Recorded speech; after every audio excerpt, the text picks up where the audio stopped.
and Ian Lavender will unearth on the Celebrity Antiques road trip. Their journey starts in half an hour. After Twinkle Toes Zoe and your Tuesday fix of Strictly.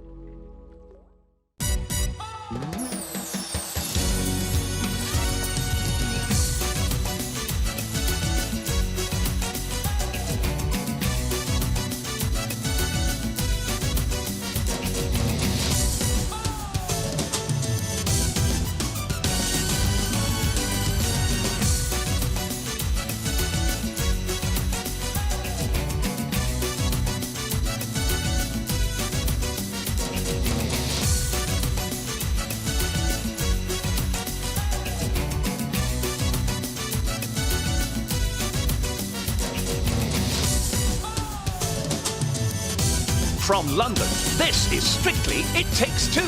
Please welcome your host, Zoe Ball.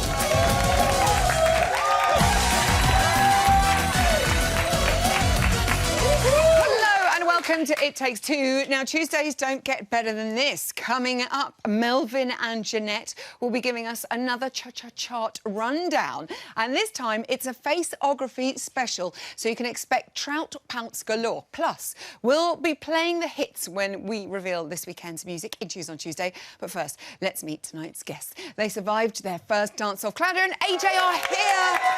Thank goodness. And they're joined by the grande dame of dance, Karen Hardy, the royal wave. And don't get too comfortable, get yourself over here, because first up tonight, it's Choreography Corner.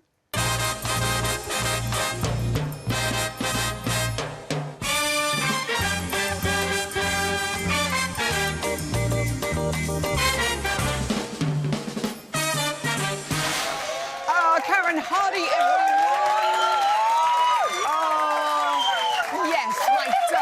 You are the queen. What an incredible weekend in the Tower Ballroom. Didn't our celebrities do us proud, Karen? I loved it. I can imagine it all. For how I see it, it's like coming around the last bend of the 800 metres and you can see that finishing line.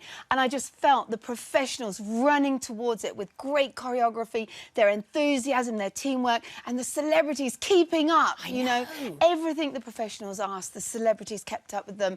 And I absolutely loved the show. I loved that opening number one. It just got better and better. It made me cry, actually. We're going to start with Claudia and AJ. Found themselves in the dance-off and they got 9s across the board. The judges picked up on a little mistake. Oh, now, nothing gets by you. I didn't see a mistake. I know. Do you know, something like a jive, it's fast, it's flicky. Maybe people at home didn't quite see it either, but we must point it out because obviously as we go through this competition now, amazing bit of work there. She opened the show. There was a lot of pressure on her, but here, overturns it, misses the step, and then catches the wrong hand, and then it's going the wrong way. Can you see it's going on and on and on? But this is what I love. Great. Bosh, she pulls it back again. She's there. She brings it back to life again. Now, what I loved about her when she got in that dance-off, unfortunately being down there, there was that Olympic grit. Did you feel it? That real, I've got to do it right. I could feel all her trainers saying to her, deliver, deliver, deliver. She came up musically, she's got to be careful. I felt she lost a 1 and a 2, a 1 and a 2. She was just step, step, step, step, step. Okay. But still a little whippersnapper, a lot of talent. Incredible. Yes. Well done to her. Louise and Kevin. Now, Kev always impresses with his passos in the Tower Ballroom as well. So good. But Louise, I mean, she was phenomenal, wasn't she? And Craig was loving all the flamenco stuff. I mean, she really had to bring it with this routine. It was everything I've wanted. And let's pick up on the flamenco part I think it was talking about. The music's building up here, the relationship with the dancers in the background, her energy. OK, she's still got a little smile on there, but look at how she's using her skirt and the conviction of what she's doing. The layering that we're seeing now. I often talk about this now. It's like, you know, painting a Monet. How can that be difficult? Field, flowers, bridge. It's the skill that's behind it, the hidden messages. The layering in that was incredible. It just made us go, this was fantastic. That's it. Well done. Compared to a Monet, Louise. OK, Ore and Joanne, again, great showmanship from Ore out there. He just owned the floor, didn't he? And the longest-lasting fleckle ever seen to the human eye. How long is too long with a fleckle, or can they never be long enough? This is a competition and I love it. If we're in an open competition and you go into the centre of the ring and your rival comes in with you, you're going around and you don't want to go out before they go out, so you hold that fleckle. What I loved about this, it was the same gamble. They're telling us it's a competition. I'm not going to just do my normal amount. We're going to stay and we're going to stay and we're going to stay longer. But what we're going to see now as we home in, it was a gamble. It's going to go back down. We've slowed it at the expense of the hold, the body, the neck, everything. However, to take the gambles now is what this game is all about. You don't want to be the nice guy sitting at home. It gives enthusiasm, it gives energy, and it gives you that rush to get to that finishing line. I loved it. I thought it was brilliant. Well done to Ori and Joanne. Judge Rinda and Oksana and their spicy salsa. The term booty was branded around quite a lot by the judges. Where did this dance rank on your booty chart? The booty chart has got to be a whopping 10, hasn't it? Oh, let's put it out there. I picked up on the booty shake. There was so much to pick up on this number, but the reason I picked up on it, the freedom, the flexibility, the ease. You know, I've seen celebrities in the past. They've look at how cute is that? You know, this is our serious judge that's normally talking all things serious, and he's out there shaking his booty. What I would say to him, from that foxtrot that's disciplined and controlled last week, when he does a Latin dance, I get worried that he lets his discipline go out the window. There were foot faults on there, and there were a couple of little errors. I think he's got a Latin dance again next week. Okay. Control the technique of the discipline of the ballroom with his freedom of body movement in the Latin. He'll do well. And he'll do well. Perfect. Next up, the Great Balls of Fire. Ed and Katya. To Bruno's surprise, he said most of it looked like a jive. I thought he was phenomenal again. He brought entertainment and he brought it to the Tower Ballroom. He's on a mission. He is so committed week after week after week. But what I spotted this week, I'm not sure if he's getting tired or if Katya's up in the choreography now. And what I've picked up on here, if we watch it, he's got that energy. He's living the dream. Now look, the eyes have gone down and he looks a little bit nervous for this one moment. He's going, what's happening? But this is our Ed Balls. Bosh, I'm back. I am not stopping. This is what we know and love this guy for. He brings us entertainment. Be careful, keep your energy up, Ed, all the way through this competition now. Gosh, I need to lie down even watching them. OK, Danny and Oti, finally, who received the first 40 of the series, and deservedly so. I mean, I think he's had that coming. Round of applause. Round of applause. Len said it was almost choreography overload. There was so much in there. Have you ever seen so much in a Strictly Charleston? And he was saying it in such a positive way. I thought it was incredible. The reason I loved it, our male celebrities often will leave them standing and the professional lady will be running around. I would say when Danny came into the competition early on, his technical level was actually already quite high. So you could argue, was his improvement as big as someone like, say, Ed Balls? But look at this. He does not stop. The two of them have said, right, we'll show you, we're going to lift it again. He's equal to the other dancers on the floor. He's keeping up with the choreography. He's on the table, off the table. He's twisting his knees. He's syncopating his actions. He's using his arms. He's got emotion and energy in what he's doing. Absolutely incredible and worthy of the 10s. Well done indeed. OK, we haven't had a demo. Come on. My demos! Karen, right, I tell you what we'll do. Here we go. I was getting all carried away there. Now, what we're seeing now is what I'm talking about, which is the layering effect. So we talked about the Monet. It's all the secret elements that are going on behind. So everybody at home, you need to move the rubbish bin in the kitchen behind you. Yeah, nice. And you need to do just a simple tap, step, tap, step, tap, step. Now, not difficult, but if we layer that now and we do tap low, tap middle, tap high. Oh, my Lord. And then we add the arms. Tap low, tap middle, tap high. There we go. All about the layering. Add the layering, the secret messages behind choreography. Fantastic. All right, someone's taken somebody out, haven't they, in the kitchen like that? Mine, my sausage. Karen Hardy, everybody. Now, you'll have heard the term faceography bandied around a lot this series, but it's been part of the Strictly makeup for years. Here to give us a rundown of the greatest facial choreography ever seen on the box, it's Strictly FM's leading DJs, Melvin and Jeanette. Good evening, Strictly FM listeners. We are coming to you live from the Glitterball archives, and we are here with the Cha-Cha Chart Show with me, MC Manrara. And me, DJ Odu. So today we're counting down our top 5 faceography. Let's kick things off. Jeanette, before we start, real quick, what is faceography? Well, faceography is when you use your face to really tell the story. It's often what makes a dance go from success to showstopper. At number 5 is comedian Mark Benton and his partner Iveta Lukashuta from Series 11. It was his salsa in week 2 which first brought his facial capabilities to the judges' attention. You're the joy to watch, you make me feel good. Yeah, touch this. But it was his cha-cha-cha in week 4 that really earned him his place in our countdown. Mark, that was brilliant!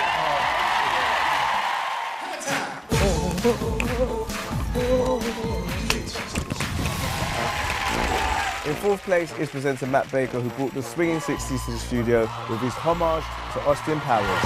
Yeah, baby! Yes, not only did Matt kick off his routine with a backflip, but he also gave us one of Strictly's most memorable faces, complete with dog impression. Oh, groovy, baby. Now, Matt's the only dancer in Strictly Come Dancing history to end his routine with a dog bark. Oh, bravo. Excellent barkography there. Excellent barkography. Melvin, that's not a thing. Oh, yes. Wolfography. Bravo. Let's move on. Now, number 3 is everyone's favourite chef, Ainsley Harriott, and his dance partner, Natalie Lowe, spicing up the dance floor in Series 13. Ainsley's face, or more specifically his eyebrow, came to our attention in his week 2 salsa. It wasn't just about the hips in that salsa, it was all about the face. Oh, and look who it is at number 2, just missing out on the top spot is Jake Wood and his dance partner, Jamili... Jamik... Oh. Jake Wood and me, Jeanette Manrara. Oh, yes. Yes, Jake Wood totally smashed it when he took on the salsa in week 2 of Series 12. Now, for me, it wasn't just about his face in this dance, but his hip action was next level. Forget faceography, it was all about hipography in this. Darling, that hip action could crack coconuts. Ah, so many happy memories. Oh, he's definitely my favorite partner. Well, named Jake, of course. Oh. And claiming the #1 spot in our faceography chart, it's Susanna Reid and her partner Kevin Clifton. First, there was a jive in week 1. And then came the Charleston.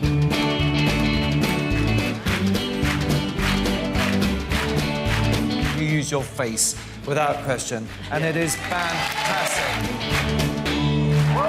However, it was her salsa in week 12 that cemented her position as the queen of expression.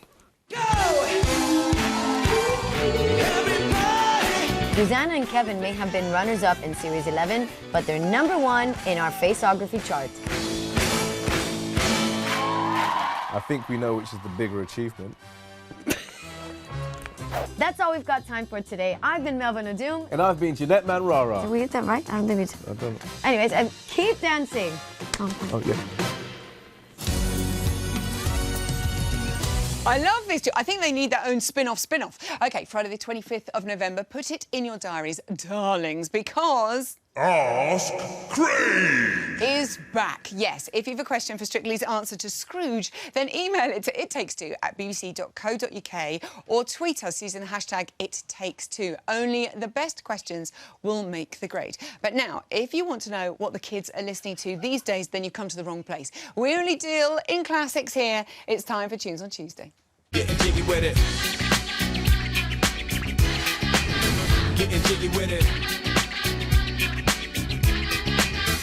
Now, we are going to be revealing a whopping 50% of this weekend's tracks, and that's because there are only 6 couples left. Where has the time gone? So what's first on the playlist tonight? I give you...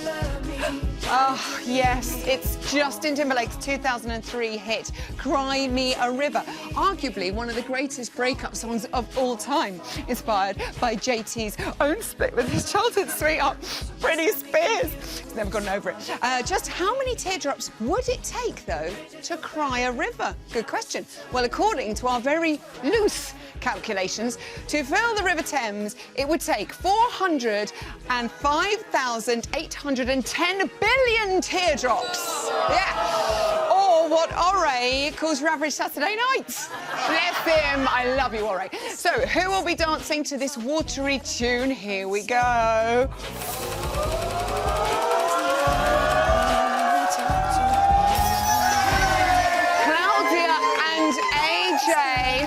And wait for it, they're doing an Argentine tango. Oh, cannot wait to see what they think about that later in the show. Let's see what's next. Here we go. Lean on me. Lean on Me by Seal from his 2011 album Soul 2. The song was originally made famous. Hello, darling. Oh, shall I lean on you? OK, thanks, sweetie. Karen, isn't she lovely? Originally made famous by Bill Withers. Is this threatening with my arm around your neck? What if I put it around your waist? Who didn't record his first song until he was 32. A late bloomer. This is making me feel nice. I'm going to sleep. A cuddle from Auntie Karen. I'm sleeping. You have a little nap. I know, you've got so many children.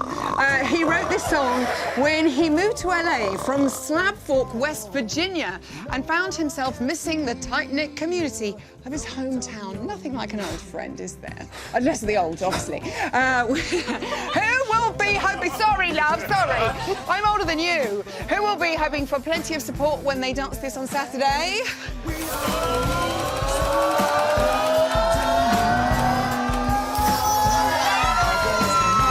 Popular with the audience tonight, Judge Rinder and Oksana, they will be dancing the rumba to this. Right, time for our last song. Always a corker. Here we go. Yes, it is the song that shot the Rolling Stones to fame. I Can't Get No Satisfaction. Once branded the group that parents love to hate. Hello. The Rockers have outlasted all their 1960 contemporaries. Cameron, that's very good. Look, Claudia's like, who is Mick Jagger? In fact, the combined age of the current members is 289. But who... Go on, AJ, give it some welly. Who will be aiming to satisfy us with their moves like Jagger on Saturday night? Here we go.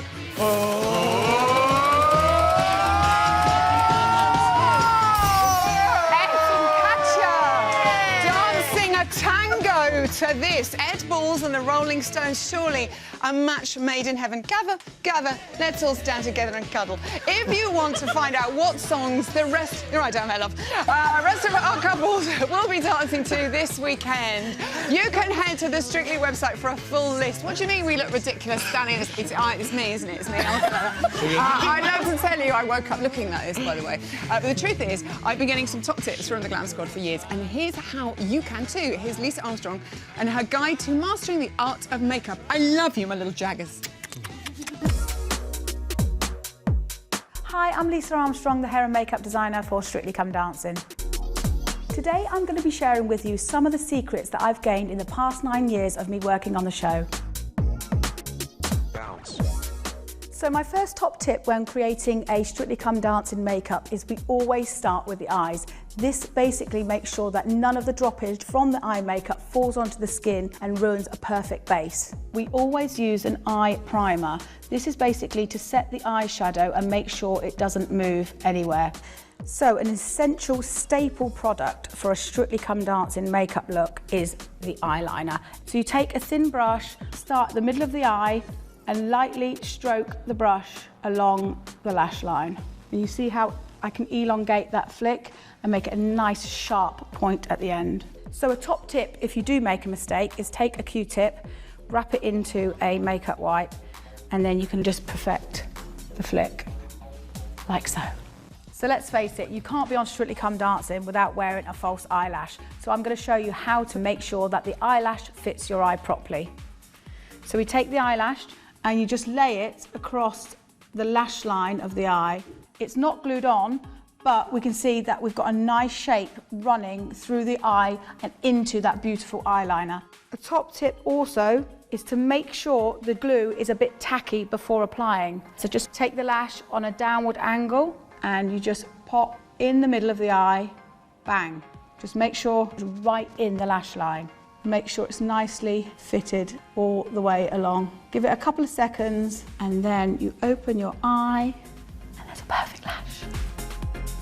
One question I get asked frequently is how to contour and what is contouring. Contouring is using the structure of your face to highlight and illuminate the face. So we use the dark, deeper shades and we go underneath your cheekbone to give you that beautiful structure. You then can go underneath where the jawline is to create more of a sharp jawline effect. Not that you really need to do this because you've got a great jawline. So you take your highlighter with a nice soft brush and then you go on the top of the cheekbone. And you can see that beautiful shine over the top here. And we can use this down the T-zone to really brighten up the face. A little bit here, nicely blended, and a bit here. Then you would use your blusher and that sits here to make a really beautiful cheek. So my last top tip is to show you how to create the perfect bulletproof red lip. So make sure your lip pencil is nice and sharpened and do nice thick strokes along the lip line, making sure you go right into the inner corners of the mouth and making sure you never ever go over the line. Then you take your lipstick and then blend along into the lip line. And there you go.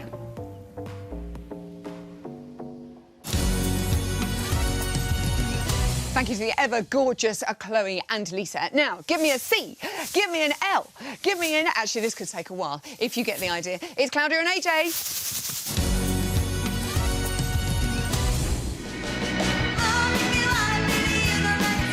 It was full on, it was crisp, it was sharp. The kicks, the flicks were tight. I really and truly loved it. It showed off all your strengths. It was dynamic throughout. One tiny mistake, but still a spectacular performance. Claudia and AJ are here! Well done to the two of you. I have to say, when Strictly comes to town in Blackpool, it's like the biggest night of the year, and you had to go out there first for everybody. I mean, was it scary? It was really scary. Yeah. I just said to myself, just go out there, really enjoy it, get the party started, and we really did that. It was such an energetic song, and I really, really enjoyed it. You were absolutely splendid. It was ridiculous. And I have to say, the jive really did blow the judges' minds, so much so that Craig said he would have given it a 10 if I hadn't been a tiny mistake. I mean, that's even more cruel, really, is it, to hear that? What was the tiny mistake? Do you know what sort of happened? It was after we do this bit. That bit, yeah. Yeah, that bit. I don't really know the name of it. What's that called, AJ? Just the chassis. Okay. Just a couple of them. Yeah, okay. It was crazy because beforehand I nailed it every single time. So it was really, really weird that I went out there and for some reason I totally blanked out. And I was like, oh no, what's going on? And then after, because of the style of the dancing was knees up and jumping, I just started jumping up and down. And I was like, that will do. Well, you did amazing. You're a true professional. You just bounced, caught the time and again, continued. Nobody have even noticed at home, probably. I know, that's the amazing thing. And when you actually see it, once Karen had pointed it out, and you're like, you suddenly get it back. AJ, what do you do when something happens like that? Because this must happen to pros as well. It happens to the best of us. It's happened to me in the past. Yeah. You just go with the flow. As Claudia said, do a couple of kicks, bounce a couple more times, pick it back up, nobody even notices. And no one even noticed. Bruno was saying how you took the lead with all the other pro dancers up there with you, and Callum and Jacob, they're brilliant. How is it to dance with others, not just AJ? It was actually amazing because obviously it wasn't just us two alone and they worked so hard because we only had an hour with them. So we literally chucked them in. They learned it so quickly and I was so cool because I had my posse with me and I was like, come on, girls, let's go. And the guys chucking me around. They were amazing. Brilliant. The only thing is that you did end up in the middle of the leaderboard, and as we have less and less people there, it's quite a dangerous place to be. AJ, were you worried? I was scared, yeah. It was in the middle. You never know.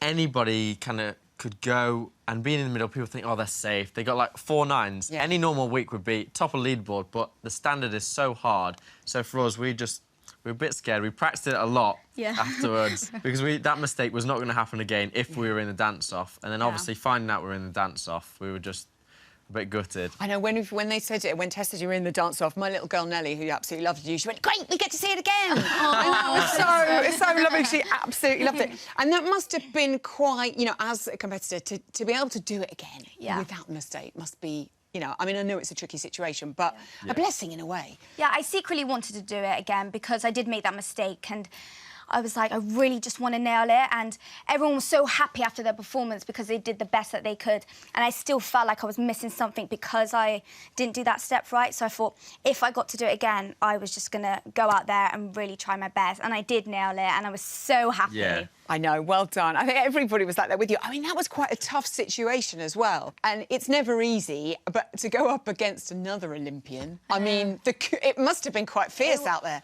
Yeah, well, he's very competitive, I'm very competitive. But even before I went out, I gave him a hug, and I almost, like, cried because going against him, it was really, really hard. And obviously, I was never in that situation before, so it was the first time being in the dance-off.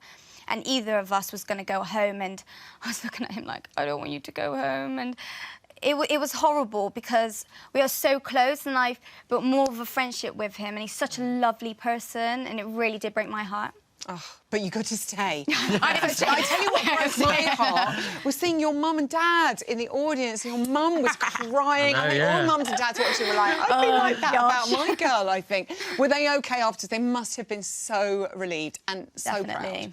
Yeah, they are so proud, and they said to me that you're so much more happy, and they said, you've always got a smile on your face every time going into training and stuff, and I'm literally in my element, and I don't really want to go home because I'm loving every moment on here. AJ, your first dance-off as well. Were you scared?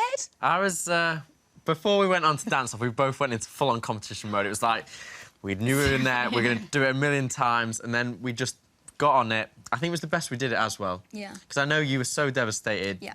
You felt like you let us all down, but it was not true. You did amazing. And then to dance it again and to do it the best you've ever done, it was just... Yeah. It was so nice. And the audience loved it. So They the did. atmosphere in the tower was just amazing. Something else, isn't it? And now you get to dance again. And like Karen said, keep that confidence. And you are doing the Argentine tango to Cry Me a River. Justin Timberlake. Oh, so what can you tell me so far? The lifts are insane. Oh, really? Yeah, cool. Oh, I've got to have a really strong core. Good for you, because you're a which gymnast. Which is perfect for gymnastics.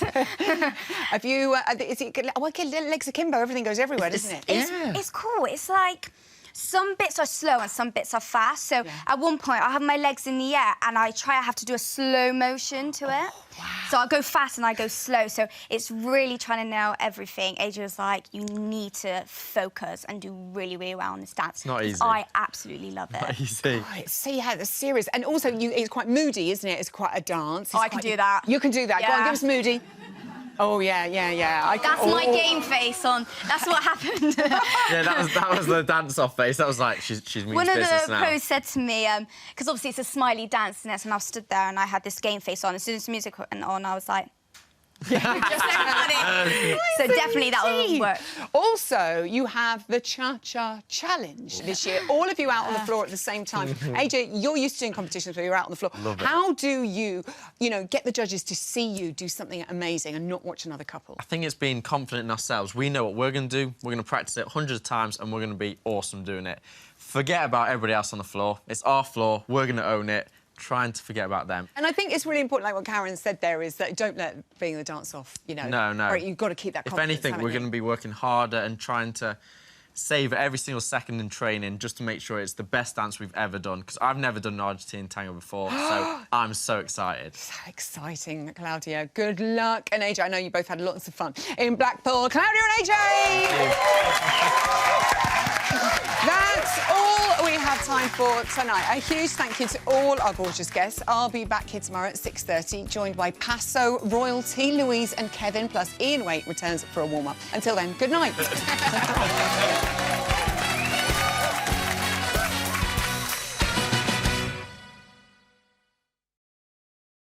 Thank you so much. Give yourself a huge round of applause. You should all be incredibly